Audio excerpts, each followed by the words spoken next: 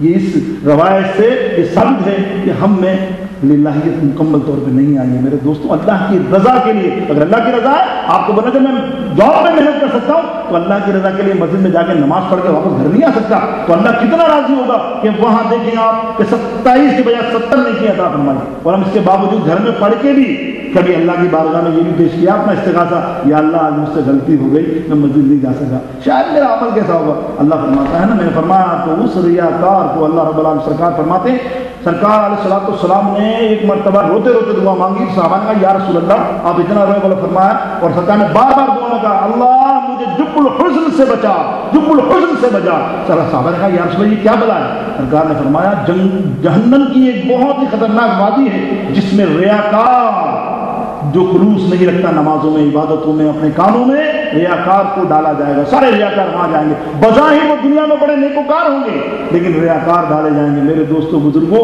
اللہ رب العالمین ہمیں ریاکاری سے محفوظ فرمائے اور اخلاص اور خلوص کے ساتھ اللہ رب العالمین اپنے جو دینی کام ہے، آپ کے ہر کام، چاہے وہ کوئی بھی کام ہو۔ میرے دوستوں، مولا علی کی آخری بات، محمد جنید بغدادی کی آخری بات کر رہا ہوں آپ کے سامنے بڑی محبت سے، حضرت جنید بغدادی رضی اللہ تعالیٰ عنہ، اخلاص کے اندر کتابوں میں آتا ہے ان سے بڑا ولی اللہ کوئی ہے، اتنا اخلاص۔ خیر بہت بڑی لمبی بات ہو جائے گی ان کے بعد بات کی، تو مرید ہی جب بناتے تھے، جب اس کا تیل نکال لیتے تھے بندے کا، اس کا غرور نکال لیتے تھے۔ ایک عالم دین آیا اور کہنے لگا، ایک عالم دین آیا اور کہنے لگا کہ میں آپ کا مرید ہونا چاہتا ہوں۔ بولا اچھا عالم دین میرا مرید ہونا چاہتا ہے؟ بولا ٹائم لگے گا تو ٹھہر جا۔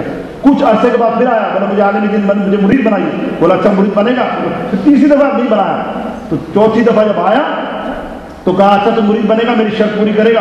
بولے یا حضرت میں آپ کی ہر شرط پوری کروں۔ بولا جا سب سے پہلے اپنے بال ترشوا لے، گنجا ہو جائے، گنجا ہو کر میدان کے اندر چوک ہے نا وہاں جو لوگ آتے جاتے ہیں، وہاں جا کے اپنی جوتی نیچے رکھ اور سب کو بول کے مجھے 2 جوتیاں مارے، سب مجھے 2 جوتیاں مارے۔ اللہ یہ سنا تو کہنے لگے اب جنید بغدادی یہ کون سا عمل ہے؟ میں اتنا عالم فاضل، میں والا لوگ دیکھیں گے مجھے جوتی ماریں گے، آپ دیکھو کیسی بات آپ کر رہے ہو۔ بس اس لیے میں کہتا تھا میں مرید نہیں بناتا، اور میں تجھے کیوں نہیں مرید بناتا؟ وجہ یہی تھی کہ جب تک اپنے آپ کو ختم نہیں کرے گا اللہ کی بارگاہ میں، اپنے انا کو میں کو نہیں ختم کرے گا، تب تک اللہ تجھ سے راضی نہیں ہوگا۔ عز و انکساری اپنی اندر پیدا فرمائے، اللہ تعالیٰ کو للہ پیدا فرمائے۔ جنید بغدادی فرماتے ہیں کہ آپ سے پوچھا کہ آپ کے اندر اتنا اخلاص آیا کیوں؟ اخلاص آیا کیوں؟ آپ نے فرمایا مجھے یہ اخلاص خلوص ایک حجام سے ملا ہے۔ کس سے ملا؟ ایک حجام نائی سے، باربر۔ آپ نے کہا ایک حجام سے آپ کو خلوص؟ بولا ہاں۔ بولے ایک دفعہ میں حج پڑھنے گیا، میرے پاس کچھ بھی نہیں، پیسے سب ختم، کچھ بھی نہیں۔ اب مجھے بال ترشوانے کے پیسے نہیں، میں نے حج کیا تو بال منڈوانے کے میرے پاس پیسے نہیں۔ میں حجام کے پاس گیا اور حجام کسی بڑے آدمی کا بال کاٹ رہا، بڑے آدمی کا بال کاٹا تھا عافیہ کی بنا کے اچھی طرح۔ میں نے اس کو ایک بات سنیں گے؟ بولے میرے پاس کچھ نہیں، میں فقیر ہوں، ابھی میرے پاس کچھ بھی نہیں ہے، للہ میں بہت فقیر آدمی، بال کشوانے ہیں، میرے پاس کھانے کے پیسے بھی نہیں، اگر آپ رحم فرمائیں مدد فرمائیں تو میرے بال کاٹ دیں۔ اس شخص نے، اس حجام نے کیا کرا، اس آدمی کو چھوڑا، مجھے بٹھایا سب سے پہلے اور اچھے طریقے سے میرے بال ترشوا کر پھر ایک اپنے کارندے کو ادھر بلایا، اس کو کہا 1-2 ریال لاؤ، 2-3 ریال لا کے لفافے میں ڈال کے مجھے ہاتھ میں دیے، بولے چاہیے حضرت، بس کل میں ریال نہیں لے رہا تھا لیکن آپ جائیے بس ہو گیا تھا۔ میں واپس آ گیا، اس بڑے آدمی کے آدھے بال چھوڑ کے اس نے پہلے میں نے بنائی۔ اب پھر کچھ عرصے بعد میرے پاس مال متی آ گیا، اللہ کی طرف سے میں اس کی طرف گیا تو اس کی دکان پر میں گیا اور میں جا کے میں نے کہا یہ لیجیے، کچھ پیسے اس کو دیے، یہ کچھ آپ کی امانت تھی؟ کون سی امانت؟ کون سی امانت؟ اس نے کہا جب آپ نے، میں کچھ بھی نہیں تھا اور آپ نے میرے بال کاٹے تھے اور مجھے کچھ پیسے دیے۔ خدا کی قسم یہ پیسہ میرے لیے حرام ہے، اس لیے کہ میں نے اللہ کی رضا کے لیے تیرے نہیں کیا تھا۔ آج اگر تو یہ میرے کو قیمت دے دے گا تو میرے میں للہیت نہیں رہے گی، اس وقت کا جو قبول ہونا تھا وہ میرا اللہ نے قبول کر لیا۔ تو میرے دوستوں بس اس حجام کی بات سے آج جنید بغدادی کتنا محسن ہے. تو اللہ رب العالمین جل شانہ ہم کو ریاکاری سے محفوظ فرمائے, ہم اپنے اندر اخلاص اللہ رب العالمین ہمیں شامل فرمائے, ہمارے عملوں کو اللہ درست فرمائے. اللہ رب العالمین ہمیں اللہ رب العالمین ہمیں سمجھنے کی توفیق عطا فرمائے. وآخر دعوانا الحمدللہ رب العالمین.